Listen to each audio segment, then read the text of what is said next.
The air is thick, humid, and heavy with the scent of decay and lush tropical life. You stand on the edge of a vast mangrove swamp, not unlike those found in modern-day Florida, but 1,000 times wilder. The sun beats down, a golden haze filtering through the dense canopy of primordial ferns and cycads.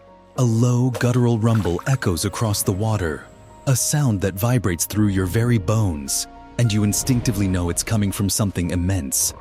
Ever wonder what it truly felt like to stand in the shadow of a living giant? What it was like to not be the dominant species, but just a witness to the raw, untamed power of the Cretaceous? Out in the shimmering heat, a colossal shape emerges from the mist, its shadow growing long across the swampy ground. A magnificent sail-like structure rises from its back, a crest of bone and skin reaching more than 5 feet high. It's a vision that defies Hollywood's imagination, a creature so alien yet so perfectly adapted to this strange world. This is not the dinosaur you remember from the movies. This is the Spinosaurus, a name that translates to spined lizard. A name that only begins to describe the breathtaking creature that now stands before you. Its purpose, its behavior, its very life, all are a beautiful puzzle, a mystery that scientists are still piecing together, one fossil at a time. Now, let's journey back in time and uncover the story of a lost world.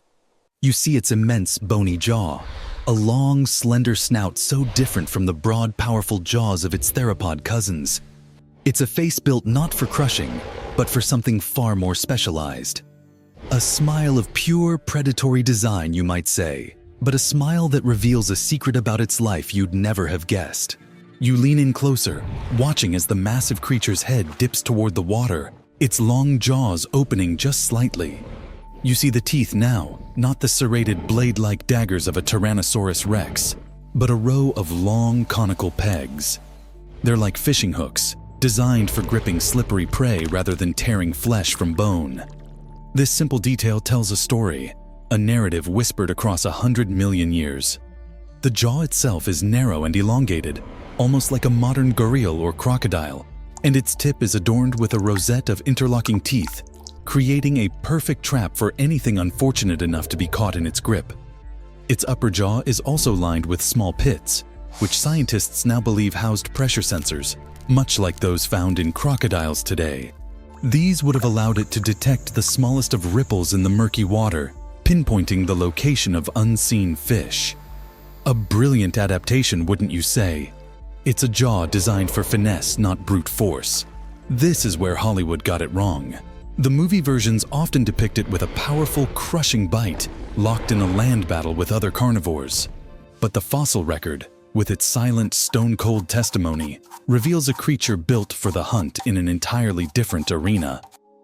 The discovery of fish scales, including those from gigantic sawfish and coelacanths, within the same rock layers as Spinosaurus fossils, only strengthens this theory. It's not just a hunch, it's a detailed, forensic reconstruction of a meal plan. The teeth, the jaw, the very shape of its skull. Each is a clue, a chapter in a biological biography that speaks of a life spent in the water, not on land. A true aquatic marvel, its jaws were a finely tuned instrument for catching and consuming the abundant aquatic life of its time.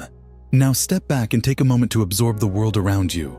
This isn't a dry, arid desert. It's a humid subtropical paradise, a world of vast river systems and coastal deltas that stretched across what is now North Africa. You are standing in the middle of the Kem beds of Morocco, a fossil-rich region that serves as a window into this incredible time period, roughly 100 million years ago during the mid-Cretaceous period. The air is warm and heavy with the smell of wet earth and strange primordial flora. Giant ferns unfurl their fronds and tall conifer-like trees called araucarias stretch toward the sky. The water is a murky, rich brown, teeming with life. And what life it is! Giant sawfish, their rostrums lined with vicious teeth, glide through the shallows. Enormous coelacanths, fish that have existed for millions of years, drift along the riverbed. And hidden among the roots of the cypress-like trees are ancient crocodiles, their eyes just breaking the water's surface, watching for prey. This is the stage upon which the Spinosaurus played out its life. It's a world where the line between land and water predators was not so clearly defined.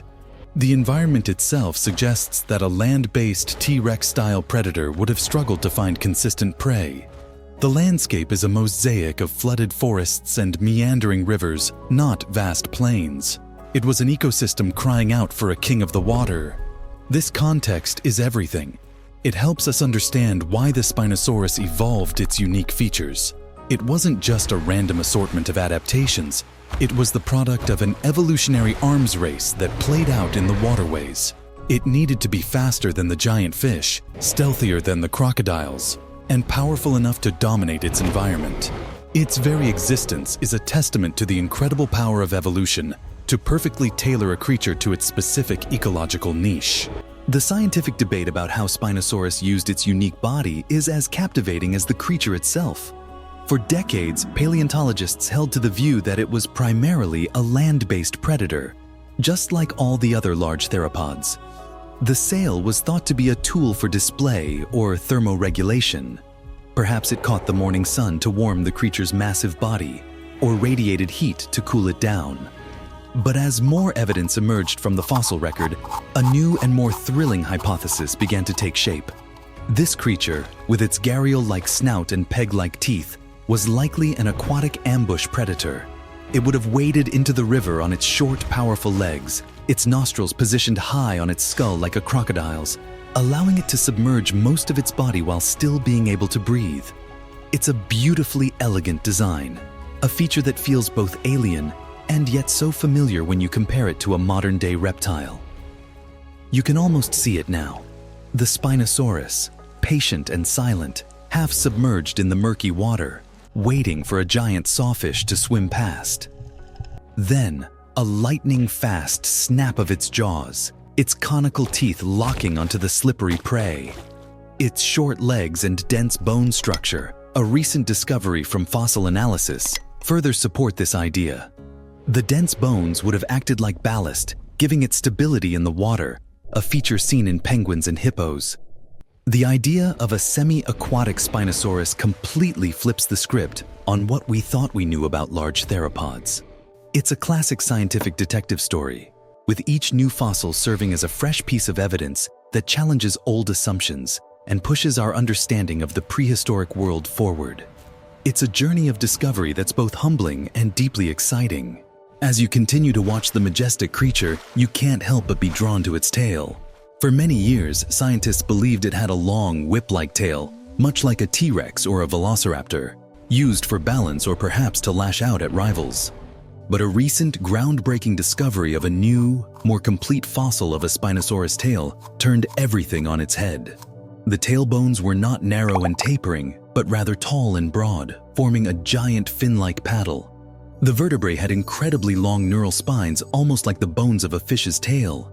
This structure, so unlike that of any other predatory dinosaur, strongly suggests that Spinosaurus was a powerful swimmer, propelling itself through the water with strong, undulating movements of its tail. Imagine a crocodile's powerful tail, but magnified and enhanced for a life spent in the open water, not just a casual splash.